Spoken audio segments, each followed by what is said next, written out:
IPL 2025 సీజన్లో Sunrisers Hyderabad మరొక విజయాన్ని నమోదు చేసింది. రాయల్ ఛాలెంజర్స్ బెంగళూరుతో లక్నో వేదికగా శుక్రవారం జరిగిన మ్యాచ్లో సమిష్టిగా రాణించిన ఆరెంజ్ ఆర్మీ ఏకంగా 42 పరుగుల తేడాతో గెలుపొందింది. ఇక బ్యాటింగ్లో ఇషాన్ కిషన్ విధ్వంసకర బ్యాటింగ్తో చెలరేగాడు. బౌలింగ్లో తెలుగుదేశం నితీష్ కుమార్ రెడ్డి అదరగొట్టాడు. ఇషాన్ మలింగ నిప్పులు చెరిగి సన్రైజర్స్ హైదరాబాద్ విజయంలో కీలక పాత్ర పోషించాడు. ఈ ఓటమితో ఆర్సీబీకి చాలా కష్టమైపోయింది టాప్ టూలో నిలిచేదానికి. అయితే ముఖ్యంగా ఈ మలుపు తిప్పిన నితీష్ కుమార్ రెడ్డి గెలిచే మ్యాచ్లో ఆర్సీబీని ఓటమి పాలు చేశాడు. అయితే ఈ మ్యాచ్లో ముందుగా బ్యాటింగ్ చేసిన సన్రైజర్స్ హైదరాబాద్ నిర్ణీత 20 ఓవర్లలో 6 వికెట్లకు ఏకంగా 231 పరుగుల భారీ స్కోర్ చేశారు.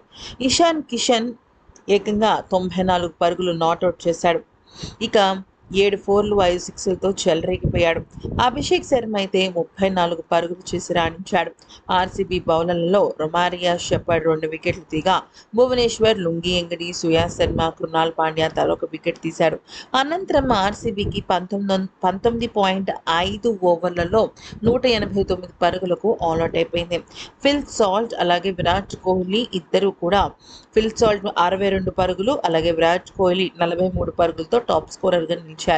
మిగతా బ్యాటర్లందరూ దారుణంగా విఫలమయ్యారు. పాట్ కమిన్స్ 3 వికెట్లు తీయగా ఇషాన్ మలింగ 2 వికెట్లు తీశాడు. జయదేవ్ ఉన్నద్గత్, హర్ష దుబే అలాగే నితీష్ కుమార్ రెడ్డి, హర్షాల్ పటేల్ తలొక వికెట్ తీశారు. ఇక భారీ లక్ష్య ఛేదనలో ఆర్సీబీకి మంచి శుభారంభమే దక్కింది. కోహ్లీ అలాగే ఫిల్ సాల్ట్ ఇద్దరు కూడా దూకుడుగా ఆడి ఇన్నింగ్స్ ప్రారంభించారు.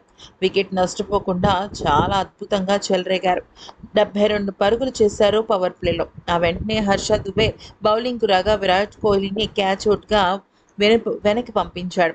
దాంతో తొలి వికెట్కు నమోదైన 80 పరుగుల భాగస్వామ్యానికి తెరపడింది. మరోవైపు ఫిల్ సాల్ట్ 27 బంతుల్లో హాఫ్ సెంచరీ పూర్తి చేసుకున్నాడు. దేవ్దత్ పడిక్కల్ స్థానంలో వచ్చిన మయాంక్ అగర్వాల్ 11 పరుగులు చేసి తీవ్రంగా నిరాశపరిచాడు. నితీష్ కుమార్ రెడ్డి బౌలింగ్లో కీపర్ క్యాచ్గా వెనుతిరిగాడు. జితేష్ శర్మ వచ్చి రావడంతో భారీ సిక్స్లు బాదగా రజిత్ పట్టీదార్ అతనికి అండగా నిలిచాడు. అయితే ఈ సమయంలోనే మొత్తం ఆటను మలుపు తిప్పాడు నితీష్ కుమార్ రెడ్డి అలాగే ఇషాన్. ఇక 14వ ఓవర్లోనే 163 పరుగులు చేయడంతో ఆర్సీబీ విజయం లాంఛనం అనుకున్నారంతా. కానీ 15వ ఓవర్ వేసిన నితీష్ కుమార్ రెడ్డి 4 పరుగులే ఇచ్చి ఆర్సీబీ బ్యాటర్లకు ఒత్తిడి తీసుకొచ్చాడు. అయితే దాంతో ఇషాన్ మలింగ వేసిన మరుసటి ఓవర్లో ఆర్సీబీ 2 వికెట్లు కోల్పోయింది.